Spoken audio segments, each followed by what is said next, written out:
দ্বিতীয় অধ্যায় সাংখ্যযোগ। শ্লোক নাম্বার 70।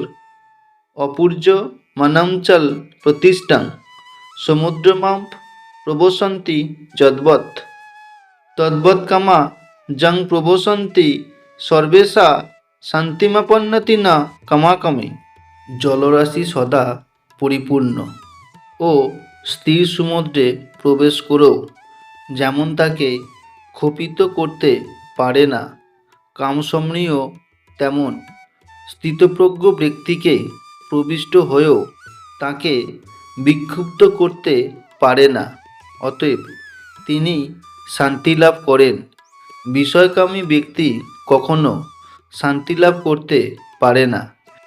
যদিও মহাসমুদ্র সবসময় জলে পূর্ণ থাকে এবং বিশেষ করে বর্ষার সময় নদীবাহিত হয়ে আরও জল সমুদ্রে প্রবেশ করে, কিন্তু সমুদ্রের কোনো পরিবর্তন হয় না, স্থির থাকে। সমুদ্র তখনও বিক্ষুব্ধ হয় না, এমনকি বেলাভূমিও অতিক্রম করে না। তেমনি কৃষ্ণ ভাবনাময় কৃষ্ণভক্ত সবসময় অবিচল থাকেন। যতক্ষণ মানুষের জড়দেহ আছে ততক্ষণ ইন্দ্রিয় তৃপ্তির জন্য দেহের চাহিদাও থাকবে, কিন্তু ভগবানের ভক্ত তাঁর পূর্ণতার জন্য এই সমস্ত কামনা বাসনার দ্বারা কখনোই বিচলিত হন না। কৃষ্ণভক্তের কোনো কিছুরই অভাব নেই, কারণ ভগবান তার সমস্ত প্রয়োজন পূরণ করেন। তাই তিনি সমুদ্রের মতো নিজের মধ্যেই সর্বদা পরিপূর্ণ।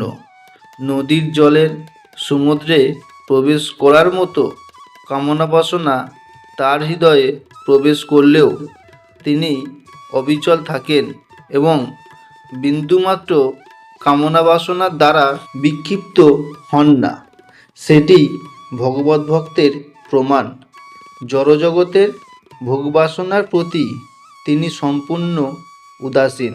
যদিও বাসনাগুলি বর্তমান থাকে, ভগবানের সেবায় গভীরভাবে মগ্ন থাকার ফলে তিনি যে আনন্দ লাভ করেছেন তা সমুদ্রের মতোই অতলস্পর্শী, আর তাই তিনি শান্তি উপভোগ করেন। পক্ষান্তরে যারা এমনকি মুক্তিরও আকাঙ্ক্ষী, জাগতিক সাফল্যের জন্য আকাঙ্ক্ষীদের আর কি কথা, তারা সর্বদাই অশান্ত। সকামকর্মী, মুক্তিকামী ও সিদ্ধিকামী যোগী সকলেই তাদের অপূর্ণ বাসনার কারণে অশান্ত, কিন্তু কৃষ্ণভক্ত ভগবানের সেবায় সর্বত্রভাবে পরম আনন্দ লাভ করে থাকেন। তাঁর কোনো বাসনাই অপূর্ণ থাকে না। বাস্তবিক পক্ষে তিনি এমনকি জড়জগতের তথাকথিত বন্ধন থেকে মুক্তির কামনাও করেন না।